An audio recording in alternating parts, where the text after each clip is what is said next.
Hello, everybody. I hope that this little webcam video sneak peek really finds everybody doing well. Hi, I'm Stephanie Anderson, the hair replacement coach, and Stephanie Anderson at StephanieLAnderson.com. I just want to take a time today just to visit with you briefly, of course, to say hi and hope that everything's going well with you, but also to share some information that I think is really important. Recently, I saw an article on Facebook that came through and was very disturbing when I saw it.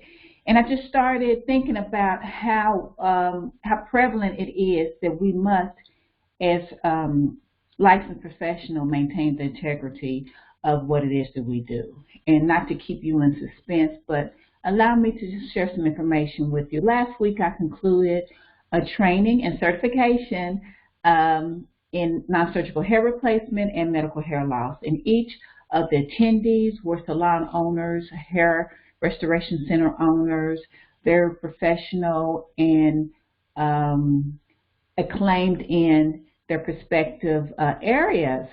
But we always talk about, one of the things I want to know is, why are you seeking to do this? And they shared that with me because, as we know, it seems like the number of people dealing with different levels of hair loss are just growing. I mean, the numbers just exponentially are just gaining every day.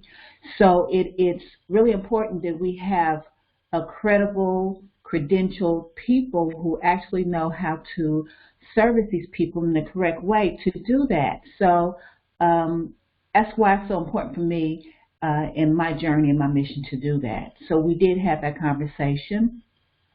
But another thing that really kind of piqued I started hearing as I was showing the various tools and the various products that I utilize, I was hearing different terminologies and names of products that we don't use in the industry.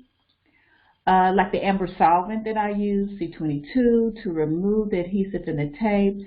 Someone said, well, can you use Glugon or something? And they both have a citrus smell, but one of them is used for crafts and to be used in another way. So that's why, fast forward today, when I saw the article on Facebook, I said, you know what? Maybe I need to just kind of speak briefly about this. Now, of course, after wrapping up training last week, I've already started promoting for my next training in June. So, of course, I'm getting already, thank God, I've started to receive people who are starting to make deposits on June's class.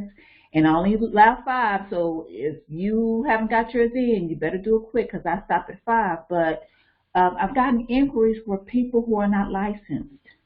People who are not licensed wanting to train in non-surgical hair replacement, and I feel responsible to not allow those people to do it, and I'll tell you why. Because we have to keep the integrity of what we do. We have to keep it professional. There are a lot of YouTubers and people blogging and got a lot of good information, but I'll tell you, if you do not have the credentials to go behind what it is you're providing a service, I think it's kind of injustice to the consumer, because they assume you know what you're doing. So, and it's very dangerous because we're using in this level of hair replacement, we're using some chemicals and different things, medical grade adhesives and tapes and different things that you really need to know not only how to use it, but why, and do that responsibly. So I could have made some money. 2 people willing to pay for 3 days training, but they were not licensed, and so I just couldn't do it. I kind of tried to encourage them and asked about, you know, if they were attending school, and, you know, didn't get much response from that. But I want to encourage people to keep it professional, get your license so you can go to the next level of what you're trying to do. Now, I know that's probably different from a lot of trainers, a lot of coaches, but that's just me. But I hope no one has a queasy stomach. But I'm going to show a picture in a few minutes, and you've probably already seen it. But I want to start a dialogue because maybe it's me, maybe it's not me. I hope that some of you, some of you out there feel the same way I do. And then if you don't, kind of let's dialogue. But there are different companies that I utilize that even to get the supplies, the things that we apply, you have to show them that you're licensed. And that is because they do not sell to unlicensed individuals, whether salons or individuals, however you set up. In my treatment center, I've had an account with them for years, so but they wanted to make sure I was credentialed. And that's because there are chemicals and there are things inside the tapes and adhesives and the solutions for removal that they feel that you need to be at a certain level to be able to utilize it. And so I adhere to that and I agree to that. And the reason that is important is because if you don't understand what you're using and why and how to use it responsibly, it can really wreak havoc on clients. I started out as a kitchen years ago, but I was mainly doing shampoos and sets and braids and different things, sometimes relaxing. But as I got the opportunity, I went to school and I got my license, and it has really afforded me the opportunity to go to the next level, on which I just encourage people to do that. But if you don't have if you do not have the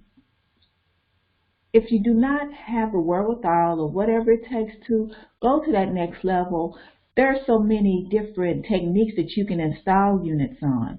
I only really use the adhesives and the tape for those people who are experiencing hair loss, because overuse the time of the adhesives and the tapes will cause traction alopecia, because that area is continuously being covered, and the removal and the application of that adhesive over continuous use will cause issues if you don't already have one. So there are so many different various ways of attaching frontals and cranial prosthetics. You can even sew them in. So if you have people who don't need them, I deal with a lot of women who need these units.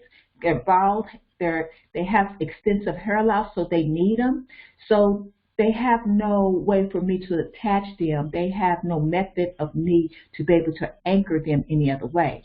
But if you're using these systems for cosmetic use, just to, add volume, or you want to change your hair color, whatever, I wholeheartedly recommend that you just throw them in or clip them in or do something like that, and don't try to attach them. I know they look flawless once you attach them, but you can really get into trouble if you're not credentialed to do so. And so I guess this rant that I'm having, I guess I'm just going to show you the picture of what I saw yesterday that made me want to just kind of speak about the situation. I'm going to try to get someone from the manufacturing company that I get a lot of my adhesives and tapes and adhesive removers and different things, because there's MSDAs to all of that, to kind of talk about the importance of using those things responsibly. But I'm going to share my screen if I can. Hopefully this picture will come up. Let's see. I know how to do hair, people. I'm not really good with computers and stuff, but I'm going to try to share.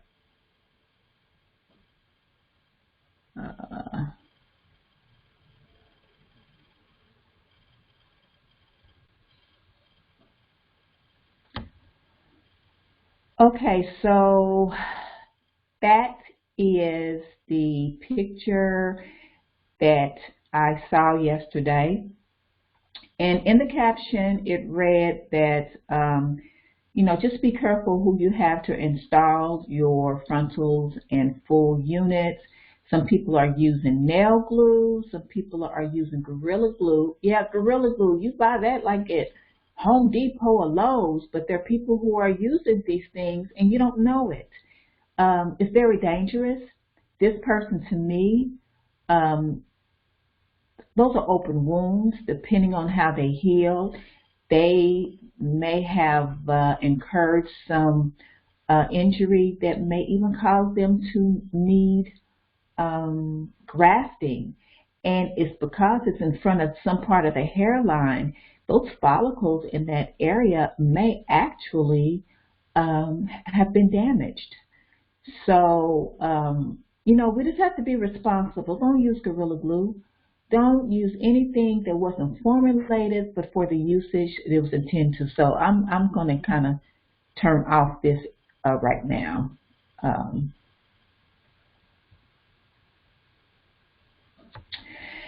so let's open a dialogue, if you will. Just share your thoughts about people using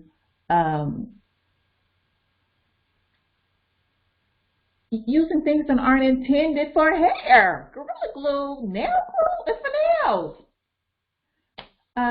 Okay, so people, I'm throwing it out there. Please talk to me. Tell me what you think. Okay. I hope all is well with you, and stay cool.